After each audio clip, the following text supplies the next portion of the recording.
Let me just say, Now you can but officially start, Susan. well, I was just going to say, I think that the presence of everybody here today really tells us that this is a topic that is very interesting to the group.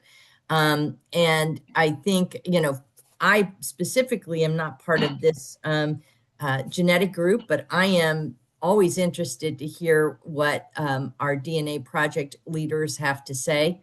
And it's great seeing everybody here today. Ken, just to, I think we probably should begin just to be respectful of everybody's times, because I can tell we've got folks that are kind of spanning time zones. So why don't we go ahead and get started? And then, if Tad joins us, then he can make his presence known. And hopefully I'll see that somebody's waiting because once I get started, my attention is not always quite there. So let me start sharing the screen here.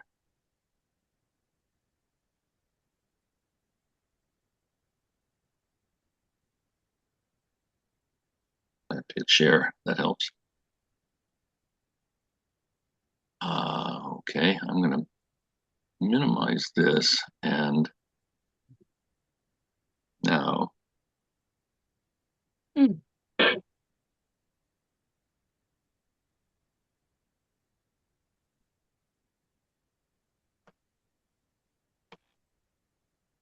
Getting in my way here.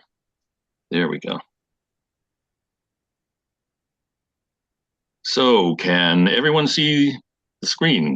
The first slide, focus on 46 here. Yeah. Okay. Mhm. Okay. Well, the 46 refers to group 46046 in the Parke's Surname DNA Project. We've got a good number, obviously, of different genetic groups in there. And we're going to take a look today specifically at this one. And as Susan said, we hope down the road to repeat these with some of the other groups in the project. So, hopefully your group will come up in its turn. And of course, if you really, really want that to happen, sometimes it's a case of the squeaky wheel gets the grease. So just there we go. So basically, we're going to take a look at four sort of main areas today. So we're going to look at where we stand today with this genetic group, both in terms of the DNA and in terms of the lineage information that we have. We'll go on to what I call working sideways to work back and forward in time. That kind of is just my own way of describing it, but the way of compiling information that will enable us to hopefully take family groups back in time, as many generations as we can, and also to bring them forward in time to the present day so that we can make contact with living descendants to exchange information and obviously for DNA testing. Then we're going to take a look at consolidating things here in the US and Canada. Obviously, most of the tests in this group are lineages that came to the US from most likely County Donegal. And we have a number of what we call fragment lines in this group where somebody's hit a brick wall in their research going back and say it's somebody born in the early 1800s in Georgia, and they can't find the next generation back. So we're going to take a look at how we may be able to address that. And finally, at the end, with all of that in mind, we'll talk about the next steps, how to move forward to make even more progress than where we are today. So very briefly, if you go to the Parke Society website and look at their DNA pages, these are open to the public. You don't have to be a member to access this. What you would do is go to the research room up there at the top, click on that, and you'll get a drop-down menu that will say DNA research. And from there, on that page, you will scroll down until you find group 46 and open up the page for that. And here's the way it looks as of today. I've been updating it all week. And it tells you at the top which lineage keys are uh, involved in the project. Here I've got somebody coming in, and now I lost my full screen. And for those of you who are not familiar with the Park Society system of lineage keys, it's a system that was developed many years ago for keeping different lineages separate. We gave them initially in the early days a letter A through Z. When we ran out, they went to double letters AA through ZZ, and then combinations of two letters. So that's basically all those mean. But it enables us, and within those lineages, we give a generational number in front of the lineage key and a number after that is assigned to that specific individual in that lineage. So we can refer to a John Parks instantly, and we know with their what we call family group sheet number, and so that we can instantly know which John Parks out of the many, many, many there are in our database without having to give a lot of qualifying, born in such and such a place, married to.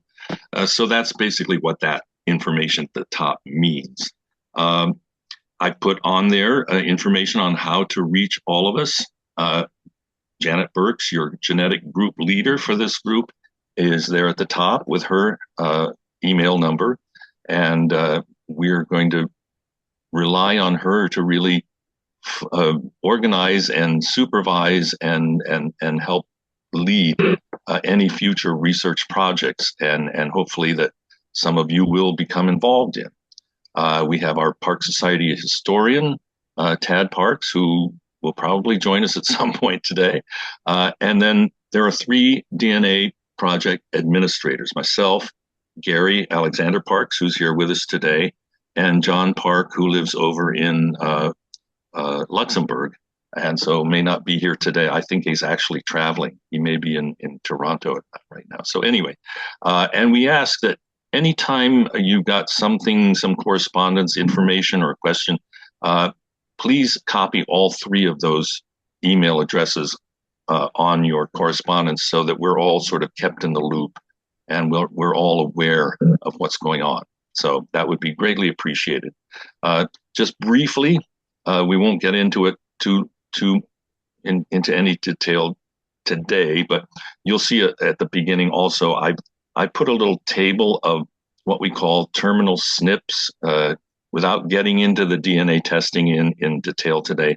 The big Y700 DNA test, which is the top of the line at the present, gives us these terminal SNPs, these designations, and they are associated with a specific individual in your ancestry, in your Park ancestry, and it gives us an estimate of when that person was born.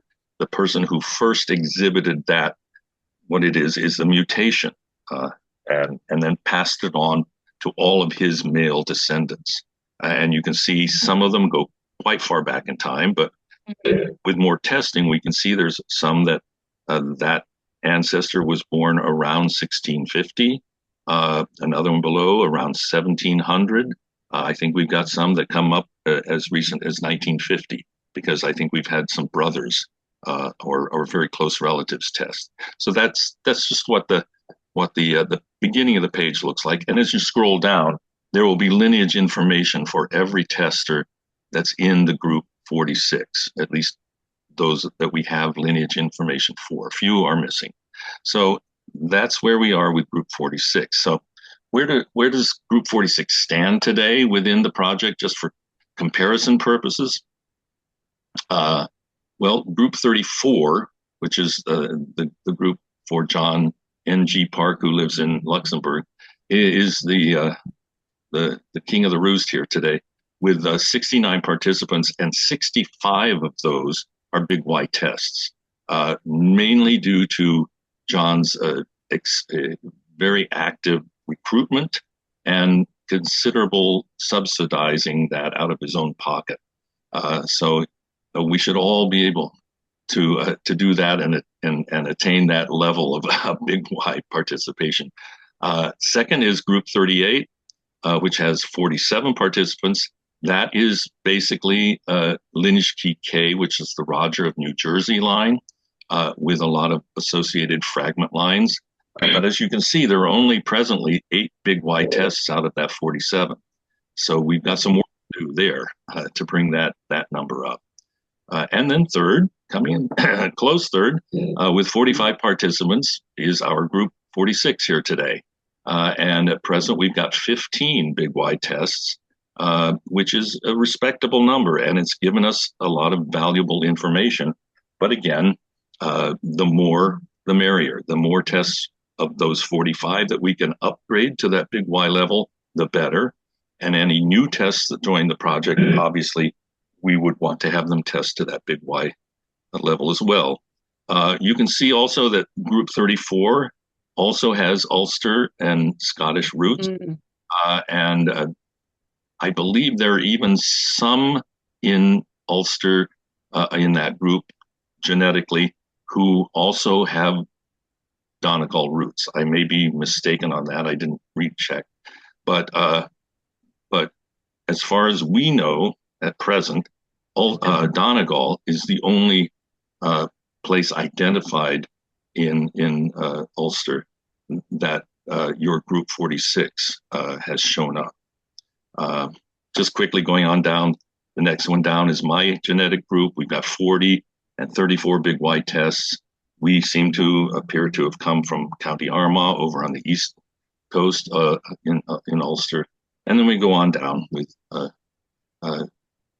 smaller and smaller groups and varying levels of big Y tests. So you're in the mix there. And I think we can probably boost that and move you up a notch maybe. So in terms of the lineage information in the group, as you saw, we have 14 different lineage keys in the group. And actually, there are a couple of lineages in there that haven't been assigned a lineage key yet. So there's, actually quite a few family lines. The thing is, because of the DNA, we know they are all related. We know at some point in the past, maybe near, maybe much further back, they all share a common male Parke ancestor. Now, from the earliest known ancestor that is listed in all of these lineages, where it's known, unlike some of the other groups, for instance, the Roger of New Jersey lineage key K group, in that group, I would say almost all, if not all, of those fragment lines in that group are almost certainly direct descendants of Roger of New Jersey, who came over very, very early, before there was even a colony of Pennsylvania. He was a Quaker. Unlike that, and unlike the Robert of Massachusetts line, lineage key T, again, almost certainly any U.S. matching DNA lineages descend from that ancestral couple of Robert Parke and I can't remember his wife at the moment. But unlike that, in this group, it's pretty clear that there were more than one immigrant ancestors to the North American continent. So their common ancestry is almost certainly back in Donegal, or in some cases, maybe even further back in Scotland. So we're going to take a look at that in a little more detail. And not only were they different immigrant ancestors, it wasn't a case of the old family story that a lot of people pass down of 3 brothers coming over on the same ship. This is a case of different immigrants coming here at different times and to different parts of the North American continent. We have one line, as we'll look at in a moment, perhaps, that came from Ulster to Nova Scotia and has stayed there for many generations, while others came further down the coast and spread into the south, spread into Pennsylvania and points west. So that's an interesting aspect of this group that I noticed today, is that it's very obvious that there were many different related Parke families that came over, again, different places, different times. Just taking a look at some of those earliest known ancestors, The ones from way back, you can see we got that James Parke or Parks who came to Nova Scotia in 178, or was born in 1718, and almost certainly in Donegal. We have a William Parke, uh, born in Donegal in 1720. John Parks, about 1720 in Ireland. That line seems to appear somewhere in the early days around Baltimore, and then spread to the south to Tennessee, and again points west. The James Parks lineage key EV line, born 1728, possibly Virginia, and that line appears quite prominently in Grayson County, Virginia, which is in sort of the southeastern part of the state. David Parks, born supposedly about 1730 in Maryland. This line went up to Fayette County in Pennsylvania. We'll talk about that more later, and then moved west. A Robert Parke, this is a bit later, supposedly born about 1751 in Scotland. I am not an expert on these lines, so I don't know where that information came from and why there's a question mark there. So it's obviously not nailed to the wall as being certain. But that line eventually came into Georgia, and we've got other more recent lineages, fragment lines that originate in the early 1800s in Georgia, and it's obvious that we should be looking at how they might connect to this lineage key U. And finally, even later, there's a John Parke, 1792 in New Jersey, again, a question mark. And we'll take a little bit a look at that lineage in just a moment, comparing it to some of the others. So moving on to that working sideways to work back and forward in time.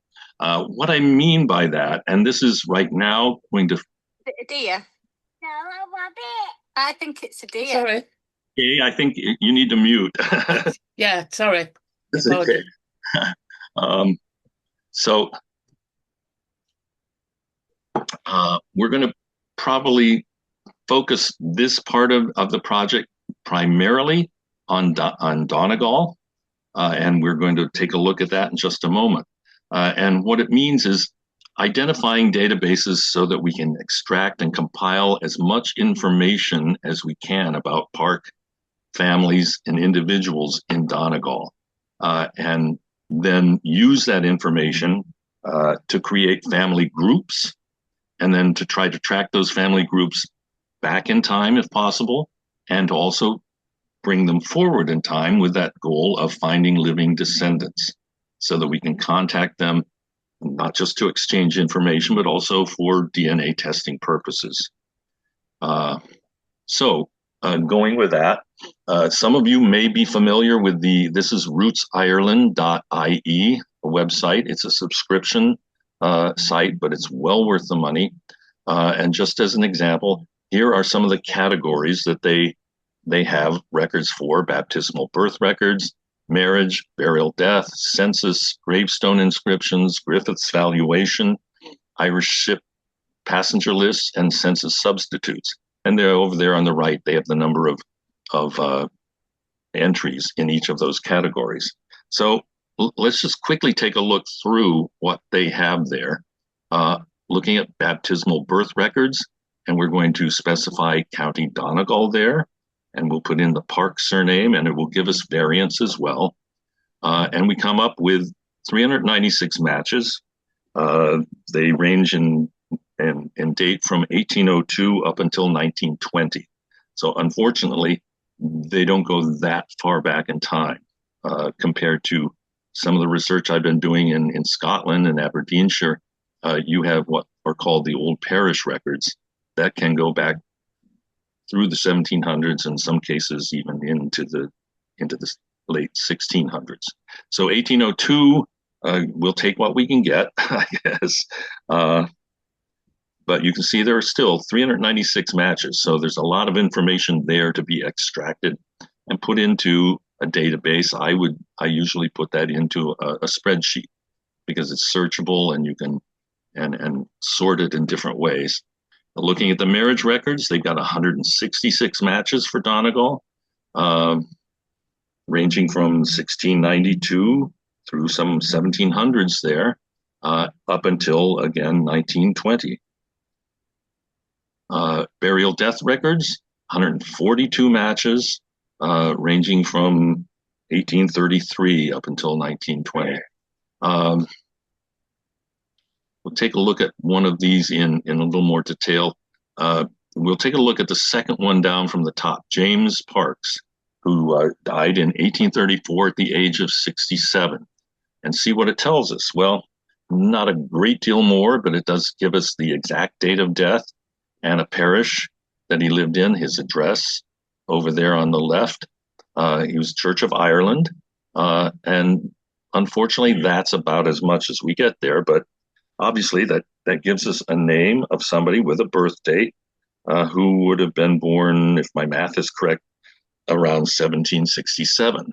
So that's pushing it back, and we take all of this information and at some point try to combine it with other record sources and learn more about individuals. Over here on the gravestone inscriptions, we've got only 22 matches. I haven't checked, but I imagine there are probably at least some entries on Find a Grave in County Donegal.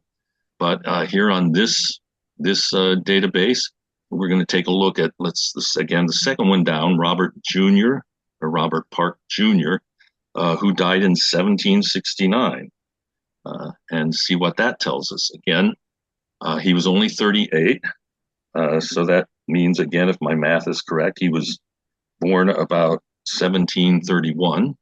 But again, that's taking it back to a time period where, compared to some of the early Parks who came to America in the 1720s, 1730s, that means his common ancestry with some of those individuals may only be 2 or 3 generations back. Whether we can ever discover them is another question, but you won't know until you try, right? So that's what this is all about. Some of you may be familiar with Griffith's valuation for Ireland. It was sort of a census of the entire island of sorts, and it took, Gay probably knows more about it than I do, but it took a number of years to complete. It wasn't all done in 1 year like a typical census would be. And I didn't look. I know in Armagh, I think they didn't get to Armagh until around, 1864? Yeah, 1864, yeah.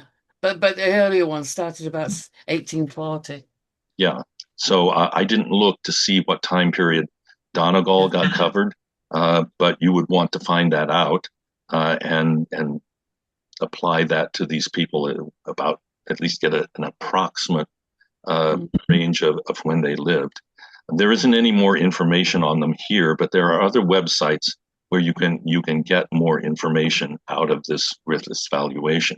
But the important thing here you can use it for is to look for people who are living in the same parish, for instance. The second and third entries there, 2 different George Parks in the same parish, but different townlands. So I'm assuming those are 2 different individuals, but they are most likely closely related if they live within the same small area. And obviously they wouldn't be brothers. I suppose it could be father, son, or cousins of some, or uncle or something of some. So you would just take whatever information you can from here and learn whatever it can tell you. There's an Irish ship passenger list. There are 88 matches. Now, these are not specific to Donegal, and it doesn't give you much information. As you can see, at least on this page, there's only one entry that gives an age so that you can approximate that person's approximate date of birth.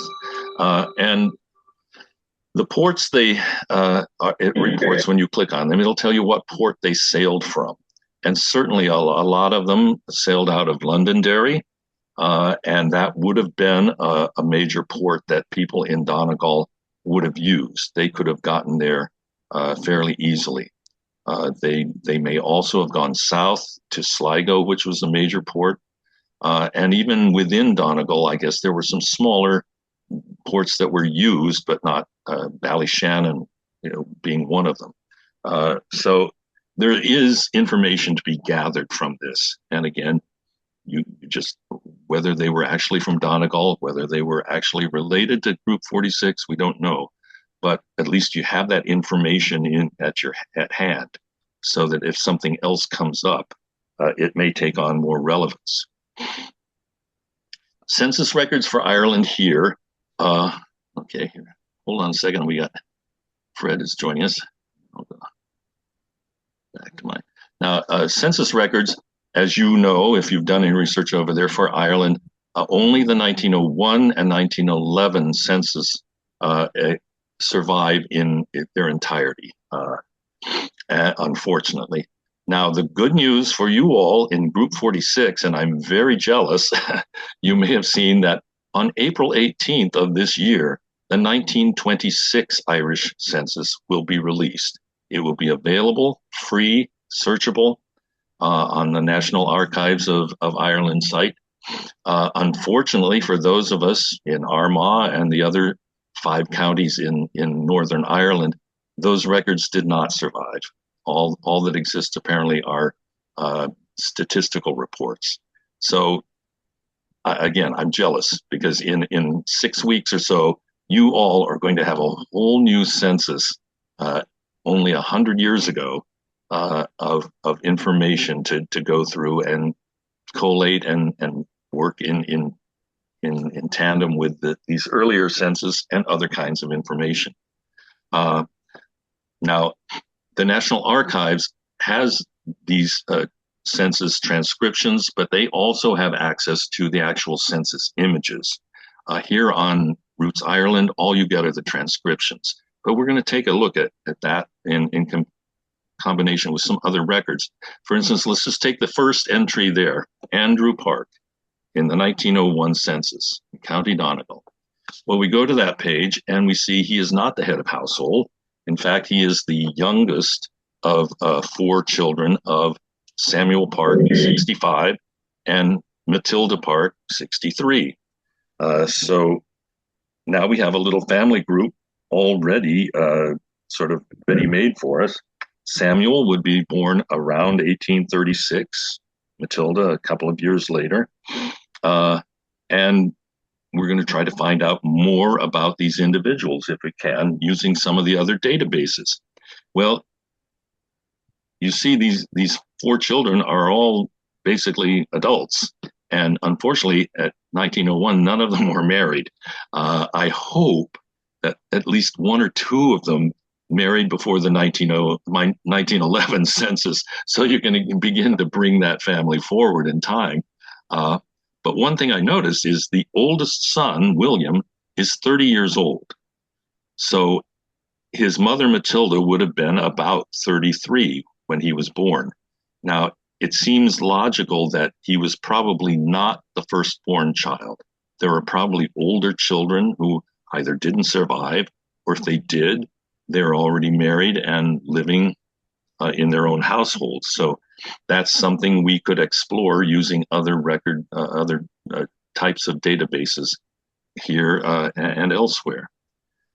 So we're going to see if we can find out when Samuel Parke was married. So we chose 1864 and a wide range, 10 years forward and 10 years back in Donegal. We come up with a couple of hits. There's a Samuel Parke who married in 1870. Well, if William was the firstborn, that might be him. But obviously, we're going to check the first one, who was married in 1864. Went the wrong way. And here we see, I think we hit the jackpot. We struck gold. Samuel Parke and Matilda Ralston, if I'm pronouncing that right. I think we've got our couple. Married in 14 April 1864. We know the parish, and of course, lots of other good information there. Not only do we know her maiden name and her father's name, but we know Samuel was the son of a John Parke, both of them farmers, Presbyterian, And we also noticed there was a witness, a George Parke. So obviously, it seems a logical conclusion that they are related, that George is related. And he could be, obviously, since he's not the father, he could be a brother, a cousin, an uncle, but probably some close relation. And to find that out, if we can, we would do a search for George Parke to see if we can find a baptismal record for him, if we can find a marriage record for him that would list John Parke as the father. That would place them as brothers. And we also would look for him if he survived in the 1901 census as well, and get more information. So this one record can lead us to a lot of other places and a lot of other ways to find more information to create an even more complete family group. We want to see if we can discover Samuel's baptismal records. So we put in 1836, 5 years either way. We only got one hit, and that is in the year 1839. Well, this could still be our Samuel, because although most children, infants, were baptized not long after birth, there are many instances where they were not baptized, sometimes for several years, for one reason or another. So that's still a possibility that this is our guy. However, when we look at it, we see that apparently it's not our Samuel. This Samuel's father was a Robert Parke. His mother was an Eliza Hood. Great information to know not only the father's name, but the mother's name and maiden name. So this isn't our guy, but we do have information on him. And again, you can see he was born in December of 39 and wasn't baptized until May of 40, several months later. Obviously, I think, it was December, might have been a cold December like we had here, and they didn't really want to bundle up a newborn infant and venture out into the weather until it was much nicer.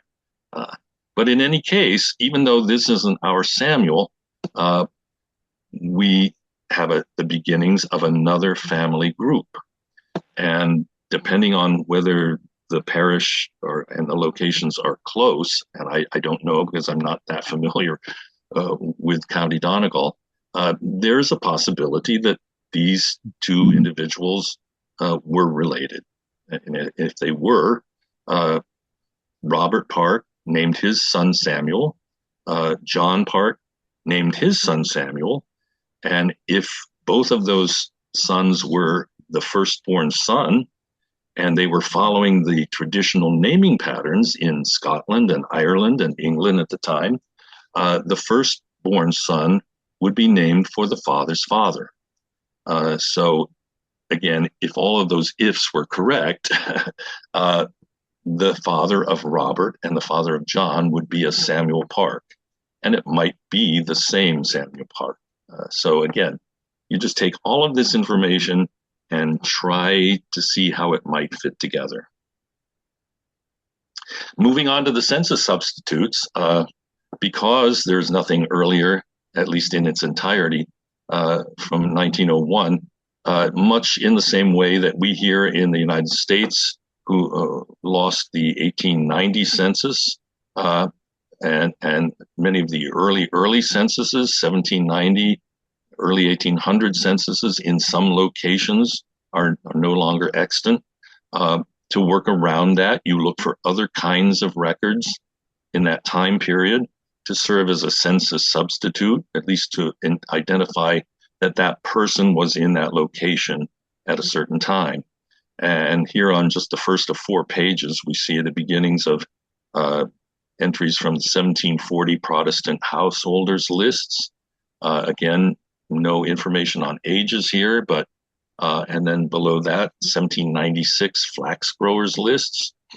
And just within this one page and these few entries, we can see there are 2 Hugh Parkes and 2 John Parkes there in the 1740 lists. The second Hugh, you'll notice, is in the same townland and district as the second John. So obviously that puts them in a more smaller physical location and suggests that there might be a close family relationship, which could be explored in any other way possible. Also, looking down at those entries for the flax growers list, we see a Hugh Parke down there who is in the same parish, Moville Lower, as the second Hugh up there in the 1740 list. Now, that could be the same individual. It's possible. If the Hugh in 1740 was a very young man and he lived another, 56 years. So if he lived into his 70s or beyond, that could be the same individual. If not, then it could be a son or some other close relative. Also there in the 1796 list, the first two entries, Andrew and Anne, are both in the same civil parish. So again, we would assume there is some close relationship between the two of them. And take that to try to confirm with any other kinds of information. So just touching back on this again, here's the information on the 1926 Irish census. If they included Armagh, I would be like a kid waiting for Christmas. I would be looking forward to this so much, and I look forward to hearing from some of you as to what may be there for your County Donegal parks. Again, as it said, it covers the 26 counties of the Irish Free State, which is now the Republic of Ireland, and Northern Ireland counties did not survive. So there you go. But coming up there now, we're going to talk a little bit about consolidating things here in the US and Canada. We're going to work on Donegal, learning as much as we can and see what that tells us and see if we can connect. But here in the US, as I said, there's a number of fragment lines that just pop up, in the early 1800s in a location. And how can we make some progress about breaking down that brick wall and connecting them to possibly one of the lineages that we have here in the DNA Project already? Well, this quote at the top I've used before, and I like it. It says, "In the United States, there is more space where nobody is than where anybody is. That is what makes America what it is." It's a quote by Gertrude Stein, of all people, who wrote, of all things, The Geographical History of America in 1939. I have a copy of it lying right here on my desk now. It's a tough read, but I love that quote because it illustrates that, of course, as you know, back in Scotland and in Ireland, common folk, did not own property. They did not own their land. They were tenant farmers. And the motivation for them to move from Scotland to Ulster was that there was land available, again, to rent. But in Scotland, things were getting, it was getting populated and land was not as plentiful. And that was their motivation for settling in Ulster. But over time, again, as tenant farmers, the rich royalty that were given thousands and thousands and thousands of acres would sublet it sometimes to somebody further down, who would sublet it to somebody down, who would sublet it to this common ordinary farmer. So sometimes you had 2 or 3 people in between you and the ultimate owner of that property, all taking a cut. And at some point, that system kept raising rents and raising rents. There was a system called rack renting until it was quite onerous. And if you had a bad year, if you're a farmer, if you had a crop failure, which happened regularly, not consecutively, but there were crop failures long before the potato famine in the 1840s, then what did you do? How did you pay your rent?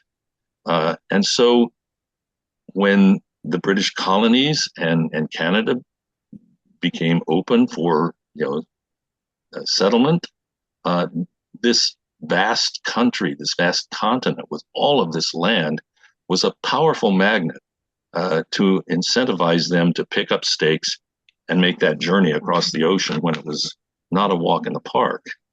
And the other aspect of that is not only was there lots and lots of land here, but it was land you could own. You can imagine what that must have felt like to them. You could own it, you could sell it, you could leave it to your children. And that was something that was just not possible back in the British Isles until quite recently. I was looking there, I was quite surprised that I think private land ownership in Scotland was fairly recent. And I saw some statistics saying that even today, or as of a few years ago, something like 400 and something families own 50% of the rural land in Scotland. And that just blew my mind. Just, but anyway, so when they did come over here, it's a good idea to become familiar with some of those early ports of entry, because where they came to often dictated where they were likely to move to, and then knowing what migration patterns were from there, how they would move from one point A to point B over time. Certainly, those who came in Philadelphia may have settled in southeast Pennsylvania. One of the draws for Ulster Scots was the colony of Pennsylvania, which, William Penn was a Quaker, and they're pacifists. So in the early days, if they had trouble on the fringes of their settlement with the Native Americans, they could be in quite a bit of danger because they were not going to pick up arms and fight. So they came up with an idea of importing people who had no problem fighting. And Ulster Scots were a prime example of that. I'd mentioned a book called Born Fighting by James Webb, which gives the history of Scots and Ulster Scots and coming to America and their involvement in all of the wars from the Revolution on. So the Quakers used them as sort of a buffer, out there on the fringes between themselves and the Native Americans. Unfortunately, the Ulster Scots were, and we know that James Logan, by the way, who was William Penn's sort of right-hand man, was a Quaker. He was a Quaker from County Armagh, who befriended William Penn and was sort of in charge of this process of recruiting Ulster Scots to come settle in Pennsylvania. And those Ulster Scots gave him a lot of trouble. There's a quote, that, 6 families of Ulster Scots give him more trouble and grief than, so many of some other kind. They tended to be sometimes squatters. They would just move into property that they didn't necessarily own and build and stay there and refuse to leave. But they also would pick up stakes after a while and move on. They were restless. And of course, one of those migration paths from there would be down what was called the Great Wagon Road, which went through the Shenandoah Valley. Interstate 81 roughly follows that path now. And that was their entry into Virginia and into the Carolinas, and later on into what would become Tennessee and Georgia. Once the Cumberland Gap opened up into Kentucky and points west.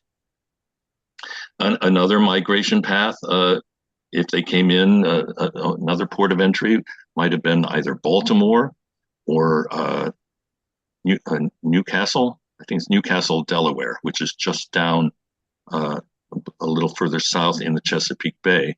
And from there, they very often would end up going across until they picked up that Great Wagon Road and came south, or they might move west and up into Pennsylvania, or what would become West Virginia, Western Virginia. And I think that's one of the ways one of your lines ended up in Fayette County, Pennsylvania. We'll talk about that in a moment. So moving on, another method is looking in county history books for information. In the late 19th century in America, anyway, there was a phenomenon of these county history books. It was sort of a little industry, and it would give articles about the county's history and industry and so forth. But there were always articles listing the different citizens and the families and give you some information about what their history was and when they came to the county. And we'll take a look at one of those in just a moment. And we talked about family search research wikis in other meetings. Anytime you're looking at any specific site in the US or anywhere in the world, if you go to these, it's going to give you all the information about what kinds of records are available, what time periods they cover, how to access them.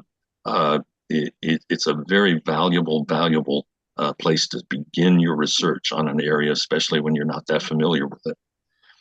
And also, we talked about using the full text search at Family Search. So we're not going to go into it in great detail, but and that's powered by artificial intelligence, AI, and you can use certainly AI in general, not just at Family Search, to help uncover more information.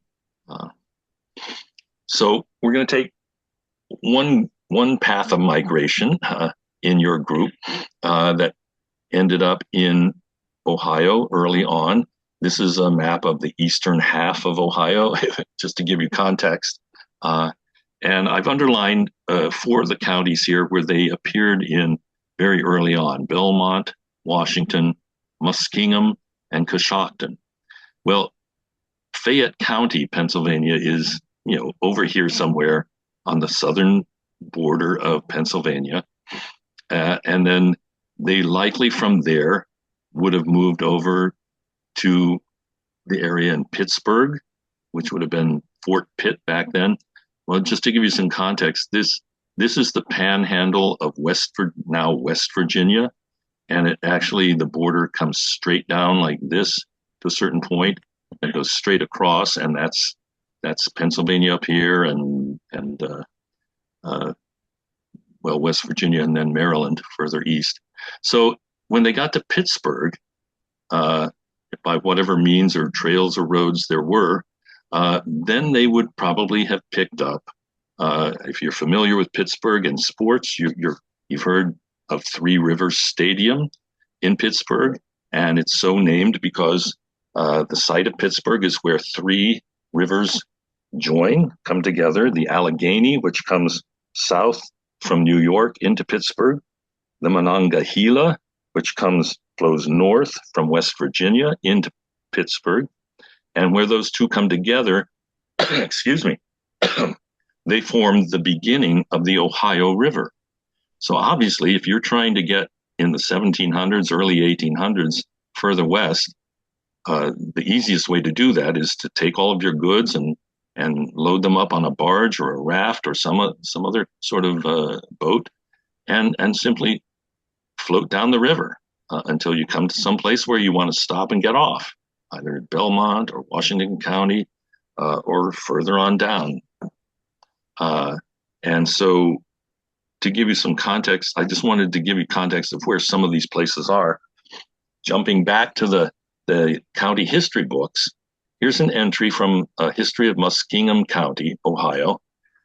And there's a small article in the lower right-hand page of this, which I've blown up so we can read it. But it's a Samuel Parks farmer, a descendant of one of the old and very prominent families of Muskingum County, Ohio. He's now one of the wealthy and esteemed citizens of that county. I don't know what the date of publication of this book is, but it's probably in the late 1800s, later 1800s. It tells us that his father, William Parks, was of Scotch-Irish descent, was born in County Donegal, Ireland, August 25th, 1795. So immediately, if we didn't already know it, we know one generation back. And this is written not in the best style, and somebody has actually notated some of this. They wrote in a little WM for William. So William Parks, was one of 3 sons, James, David, and William, born to an even earlier Samuel Parks. So now you have 3 generations and three members of the second generation there, all named. And it goes on to describe who he married, when he came to America, apparently fairly late, 1821, and he landed at St. John's, New Brunswick, which is in Canada. Interesting. That was a port of entry. But from there, by some means, he went to Baltimore, Maryland, down south, and after a year there, went to New York, settling at Harlem, where he managed to farm for a wealthy French trader for 7 years. So I don't know what it would have taken to discover that sort of path of migration for somebody that far back. So this is quite interesting and quite valuable, especially settling in New York as a farmer. Now, you might think that's odd, but Harlem, as you know, is on the upper part of Manhattan Island. But in the 1820s, 30s, that was farmland. Central Park would not be created, because it's a man-made park, until I think after the Civil War. And there on the western side of Central Park, there's a very famous apartment building called the Dakota. A lot of rich, famous people have lived there, including John Lennon. It's where he was killed many years ago.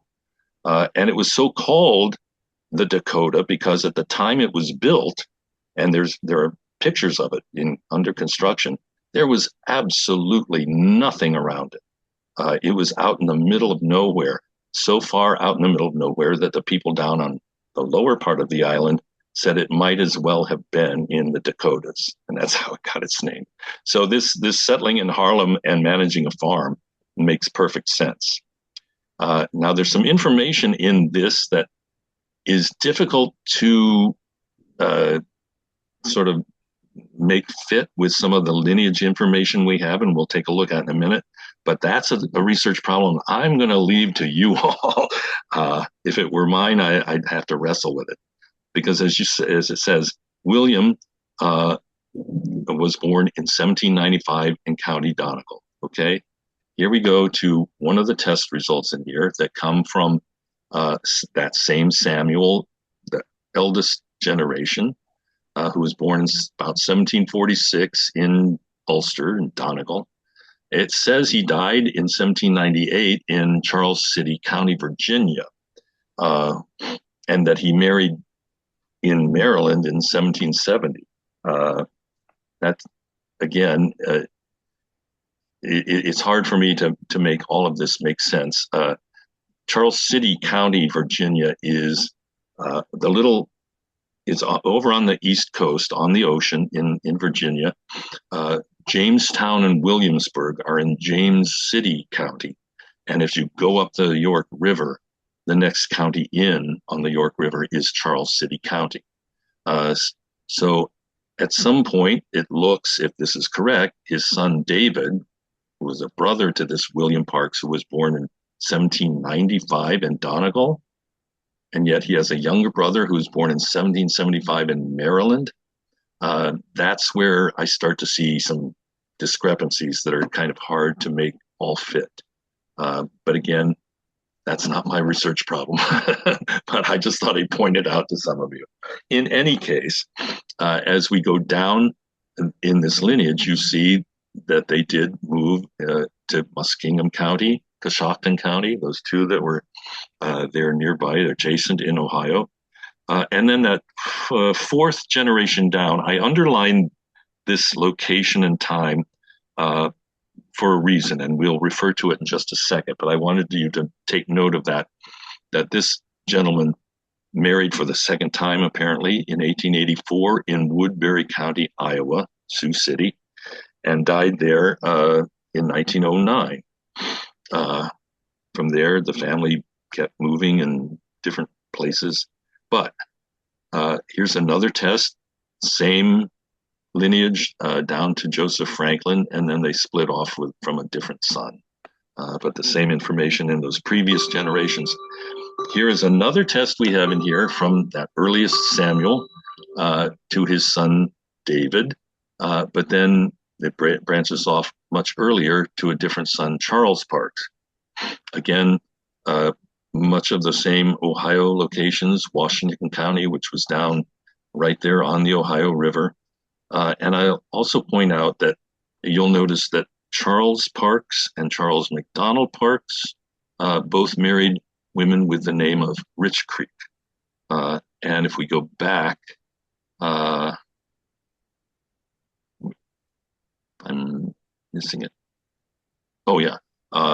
This other line, Joseph Franklin Parks Sr., the third, also married a Rich Creek. So obviously there was a lot of intermarriage with that family. And if this were my line, I would obviously be wanting to learn as much as I could about the Rich Creeks and any information that might be relevant to the Parks family that they married into. Now we come to another test in the project, and this goes back to a John Parke, born 1792, again, New Jersey with a question mark. How he fits in with this other line, we don't know at this time. And some of the details in those earliest generations are pretty skimpy. So there's an area, obviously, for research. But the reason I brought this one up as well is you'll look down in that fourth generation down, they have an Albert Gallatin Parke who was had a child. The next child down was born in Woodbury County, Iowa in 1918. And the father was obviously there by 1918 and died in 1938 there. The reason I point that out is because it's just curious.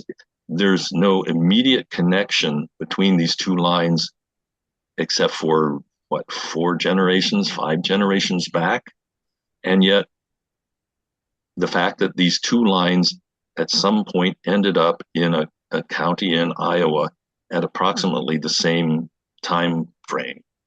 It begs the question to me of whether they knew each other, they knew that they were related, were they in communication? And one group said, hey, things are pretty good here in Woodbury County. Why don't you come on out?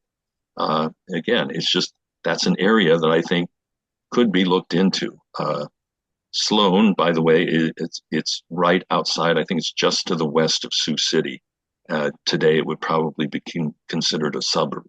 So there's a very good chance that these people knew each other, and hopefully they knew they were related. So another research project for you all. Moving on, we mentioned that full text search at Family Search. And that's a way that I think we can make real progress in consolidating some of these lines. If you haven't used it, basically it uses AI. Family Search has an extensive catalog of record sources. And for many years, those of us who've been doing this for a while, it was on microfilm and you had to make a real effort to access it and search it. Over the years, they began to digitize more and more of that microfilm and put it on this website, familysearch.org. And some of those digitized records were indexed the old-fashioned way, using human beings, volunteers who would sit there and physically index these records so that they were searchable to some extent. But now, with more and more of the catalog being available to search using full text search, AI, you can search for any word in a document. You can put keywords down and it will, and a location, and it will bring up a lot of hits of record sources that you may never have thought of looking at prior to that.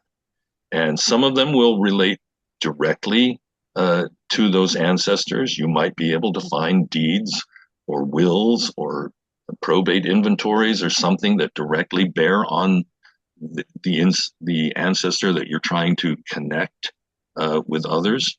But don't ignore, you'll get a lot of hits sometimes where somebody that you're searching for is simply listed as a witness. to on a document, a will or a deed or something. Don't ignore those because they could be related to the people who don't share their surname. There's a principle which you may have heard of. It's called the FAN Club. The FAN stands for Friends, Associates, and Neighbors. And you want to, rather than simply searching that direct line for your family name, look out and get to know who their friends, associates, and neighbors were, because, again, in many instances, they were related through blood or through marriage, or might become related in a future generation.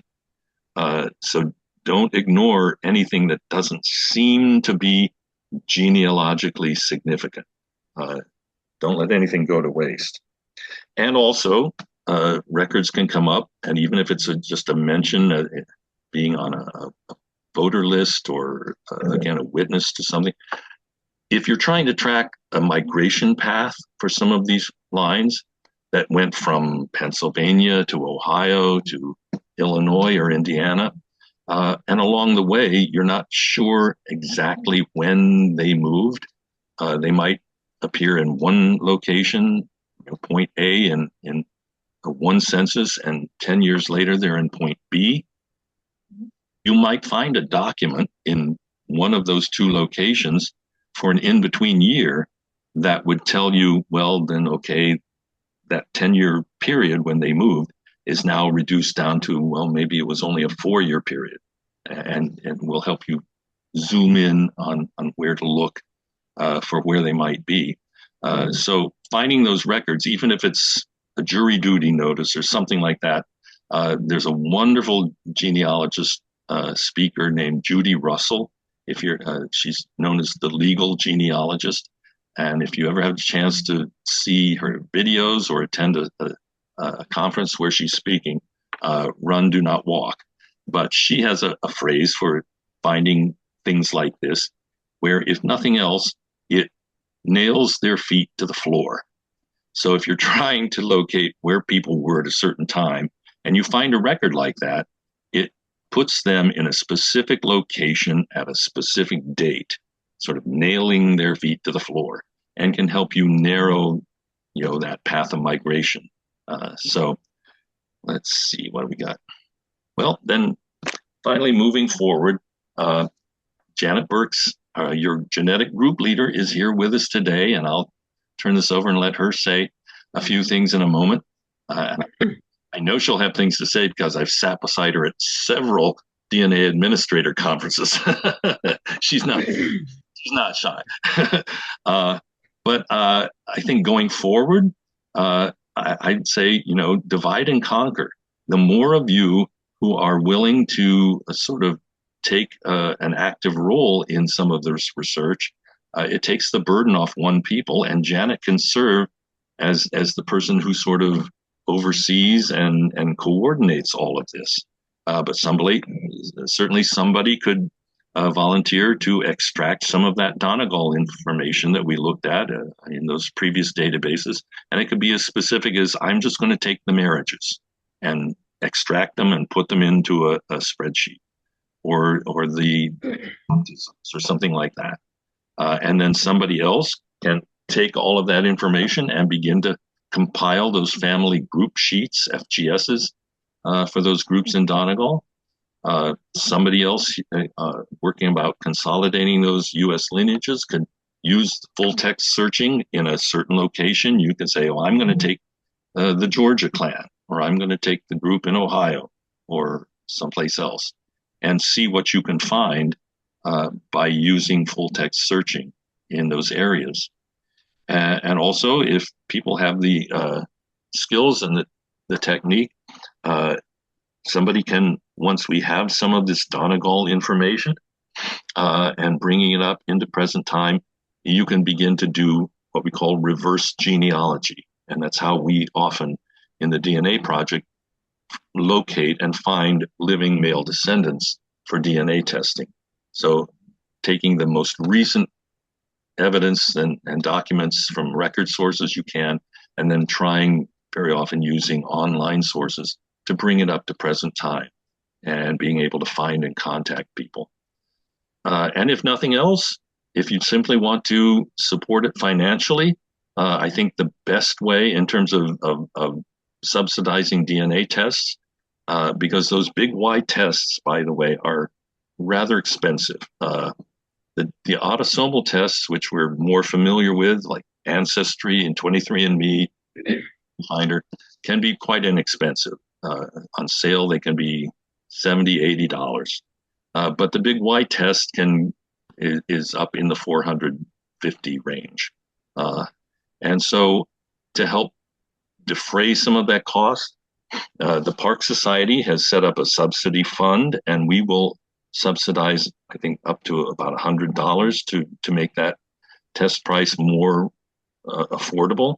But if some of you want to contribute, I think the best way to do that, the easiest way, is to purchase a gift card at Family Tree DNA in any amount that you wish, and send that gift card to Janet Burks, who can keep track of it and hold on to it until we find a test candidate who wants to have that applied to their account.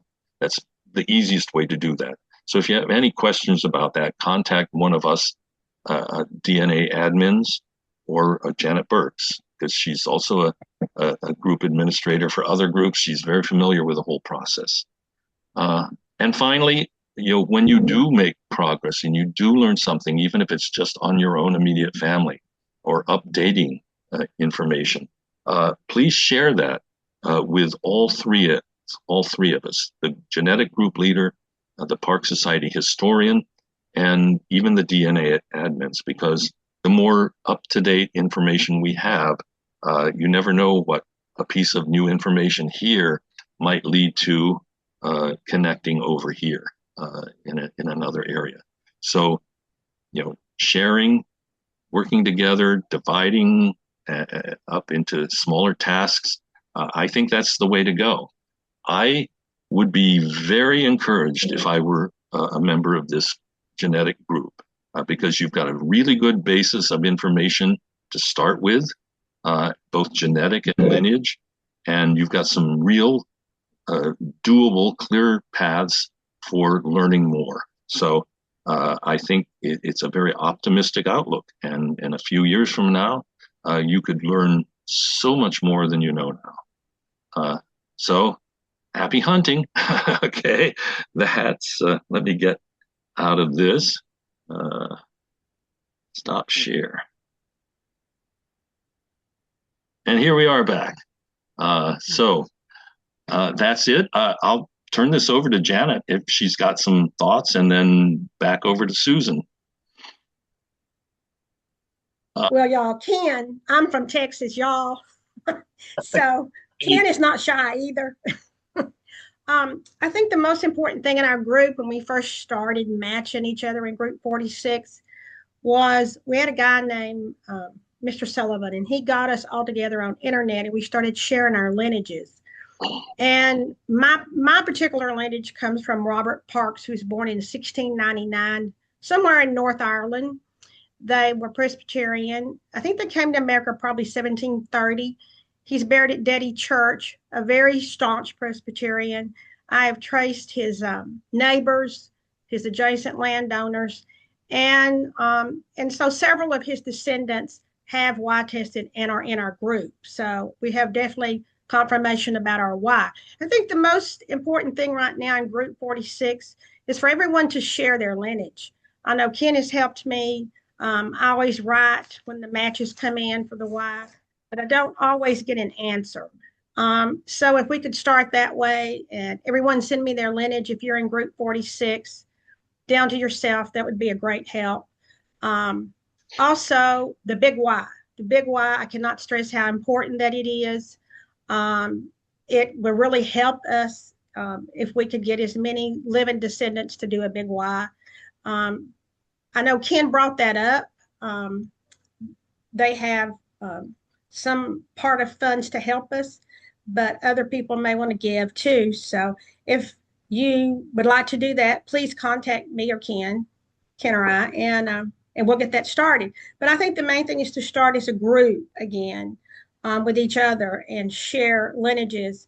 And I have a lot of that already from the deceased Y matches. And then I can send it out to everyone and we can go from there. If I So, can jump in for a second, because I didn't really mention that, but one of the ways we can share, if we are creating some of these spreadsheets of databases of marriages or baptism or something, the easiest way to do that is the Park Society has a Google Drive, and we can create a Group 46 folder. In fact, we have one already, good. and those can be accessed by multiple people, so that would be a central location that we can That'd be great. put that information in. We need that. We're an older group of Y testers. So some of ours have passed away, but we have some new ones too. So if we could just get together and everybody share your lineage and where your ancestor, most distant proven ancestor is, that will help. And then also the big Y. Yeah. And actually going through the list, and Janet and I will probably get together and talk about that in more detail. The project's been around since 2003, and some of those tests are from those very early days, and that's true in all of the groups, including my own. Some of those testers are no longer living, or they're not active, and so those tests really are not able to be upgraded. So in those cases, what we want to try to do is find a living descendant in that close range, in that particular branch, to do a big Y test to sort of substitute for those that we can't upgrade. So if anybody out there knows any young Parks in your family who'd be willing to test, send them to us. Yeah. Another thing, I forgot to mention that, Janet, you mentioned your ancestor who was born in 1699, and I think it says on there in Ballylagby. Can't prove that. I know, because I've had no luck finding that townland. I have the Townland Atlas of Ulster sitting here right next to me, and there's no listing for it. There's no listing on Wikipedia or in Google Maps, and curiously enough, that same small town is listed as the origin for lineage key A, which is in Group 004, the Arthur Park line that came to Chester County, Pennsylvania early on. Now, I think it's highly unlikely that both of those genetically distinct park lines came from this small town, which nobody can find. Maybe it's like Brigadoon. Maybe it only appears, periodically for a day or two. But it's just, you can't track it down. And of course, Bally this, Bally that in Ireland, is basically means town. It's like saying, oh, they live in Middletown or Morgantown or Jamestown. That's all the Bally means. And the Donegal in Ireland is covered with towns with Bally something. But where they actually came from, I think one way to perhaps find out is to learn more about the living Donegal Park descendants and get as much information there and begin to see physically where their lines go back to, and try to get some sense that way. And you never know, which of those families you get in touch with might have information going back that you can't find in records. Somebody in that family may have a family Bible, may have just written family information that would take us, someplace that you can't go with the existing records. So that's another good reason to find them and reach out to them. Long time ago, probably 1990 or so, a lot of genealogists in Pennsylvania and Lancaster County area thought that Arthur Parks and my Robert Parks were brothers. So you'll see that on the internet. You'll see that out there. So what I did was, immediately after I got my line tested, then I traced a descendant of Arthur Parks, and they don't match. No, and I think there's 2 or 3 now that have tested from his line. Yeah, test the parks in the county that your ancestor is in. If you can trace them down, Yeah. to live in and see if they're related. They I may mean, be related to Ken. but Yeah. certainly, as far as we know, there could well be more than one genetic park line in Donegal. In fact, I think if I'm remembering correctly, I think we do have a different lineage key that has some connection there. And that's certainly not out of the realm of possibility. We know ourselves that, in a small county somewhere in the US, you might have more than one genetic park or Parks family living. So, and by doing research on all of them over there and trying to sort them out, and if we can get DNA, we may discover who is genetically related and who is not, or who's related to another Parks group. So the more information, the better. The more information, the better. Anybody else got thoughts or questions or comments? Or don't be shy. Gary? You were talking about the Arthur line before. It makes me think of our new Arthur line group leader, Kim. Yeah.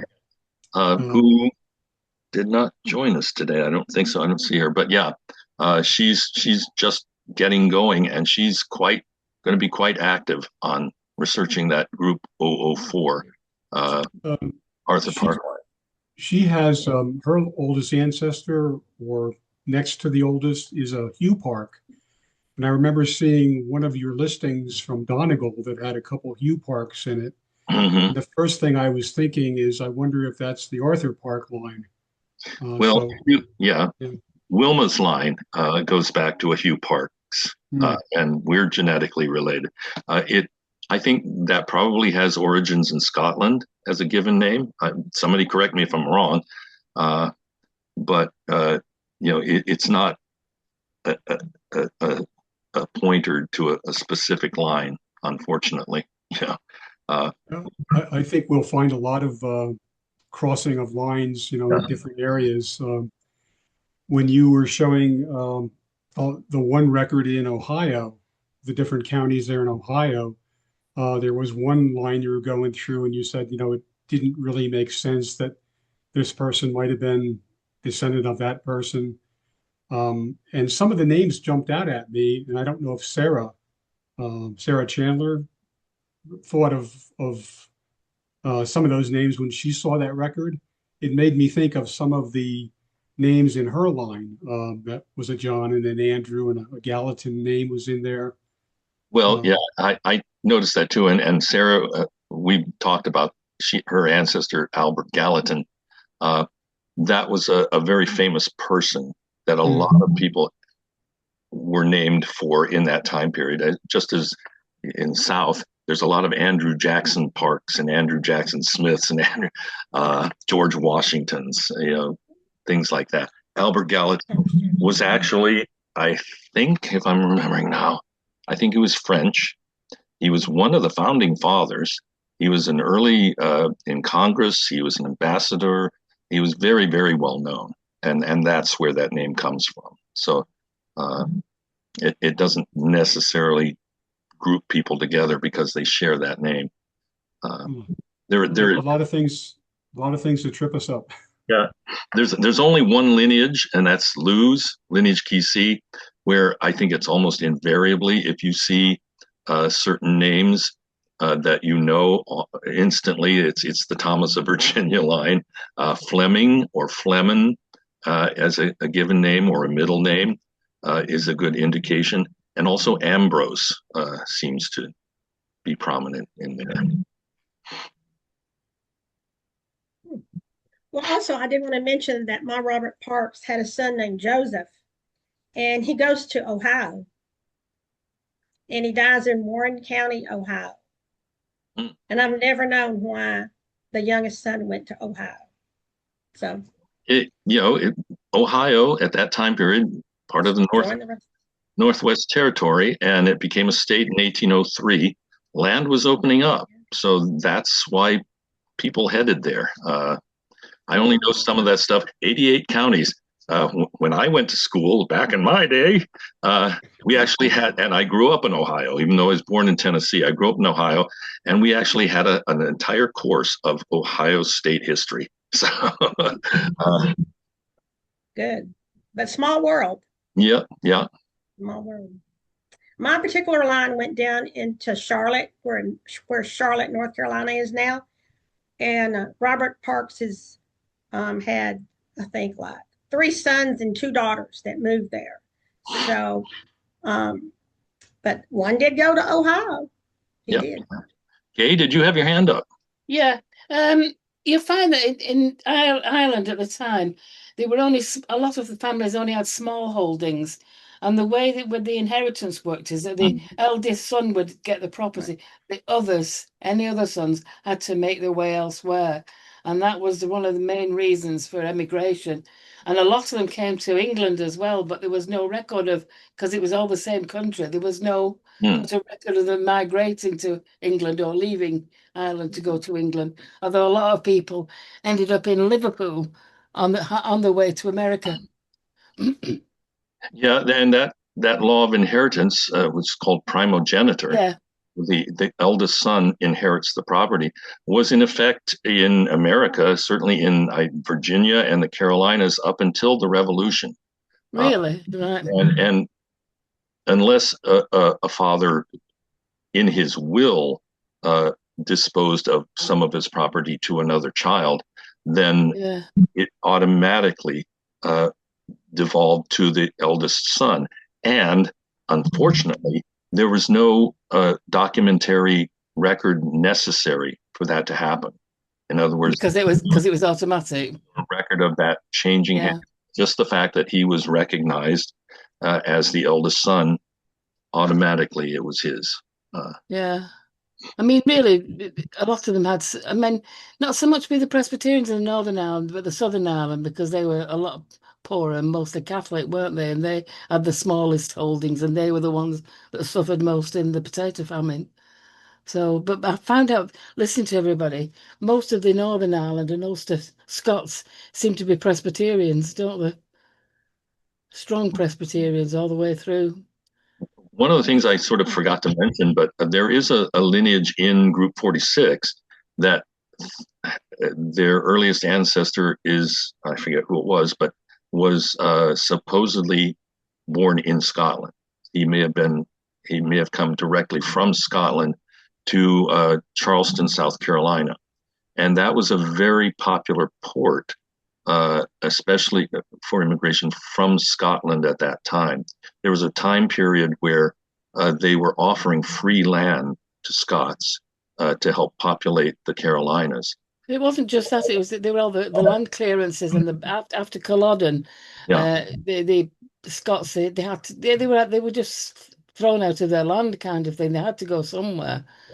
But no, in where I live in East Manchester, like my one of my ancestors had 18 children, but his estate was divided equally between 18. But that just was not the rule in Ireland. We're getting a lovely shot of No, sir. your ceiling light there. The reason being Yeah. this, as my cat has just knocked my camera off. Okay. Drat the cat. Yeah, back.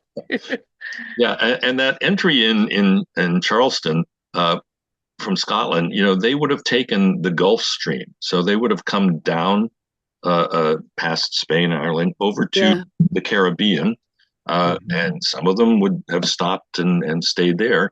Yeah. Alexander Hamilton, his father was Scottish, was born on a tiny island called Nevis, just off of St. Kitts. I only know because we went there 4 or 5 years for winter vacations and went to his birthplace. But from the Caribbean, they would probably stop and refresh supplies and then continue up the coast following the Gulf Stream. And so Charleston, South Carolina was a very popular port. And so the Scots tended to migrate into the Carolinas from that direction, whereas the Ulster Scots tended to come from the north, down and through into Virginia and into the Carolinas. But there was so much going backwards and forwards between Northern Ireland and Scotland. I mean, I trace my, my daughter-in-law's family. They I traced them to Scotland, north of Glasgow, but and then I traced their routes back to Ireland. So it was the opposite way to the way you've been saying from Scotland down to Ireland. It was Mhm. the opposite way around. I've traced them to a townland in County Antrim. Uh, so it happened all the time. Yeah, And yeah, even and that surprised me that how much back and forth migration there it was was. only, I think it was only 12 miles at the Yeah, closest, yeah. you know, passage between the two. And in Glasgow itself, you've got two football teams, Rangers and Celtic, and one of them is predominantly Presbyterian and Church of England, and the other one is Catholic. Hmm. And the competition is still there now in Glasgow between the two teams. So a lot of things Yeah. we assume, and it's not always the right, Anyway, A lot of Yeah. those trade ships in the late 1600s, early 1700s yeah, had a lot of Scottish indentured servants on them as well yeah. as part of the trade. And some of them, Gay, you can help me out with the pronunciation of the word, but they were Covenanters. Co co Covenanters. Yeah. I think these people weren't they getting 50 acres of land as they went in a guaranteed 50 acres of land in America as Hmm. planters, I think. Yeah, maybe. But yeah, it's all very interesting, really. Well, does anybody else have anything? One one Anything? more thing, Sure. we sent a lot of Irish prisoners over to America up until the War of Independence, and then we had to send them to Australia instead. Yeah. Yeah. Yeah. I said no, no, no more. So okay, where else can we send them? There are records of which convicts we did send to America in the early days before 1776, Hmm. but they're mostly Catholic. And in Jamaica, a lot of the sent a lot of people there, and they were actually called redlegs Hmm. because they weren't black slaves; they were whitish slaves sent there, and working in the fields, they got suntanned and legs got burnt, so they were called redlegs in Jamaica, the Irish there, but they were mostly prisoners then. But Interesting. they intermarried with all the Jamaican. Hmm. Oh, you can hardly find any trace of them anymore now in Jamaica. Well, it's a little after 4:30 here in my time. Susan, I'll toss it back to you, and maybe you've got a topic for next month to share with us.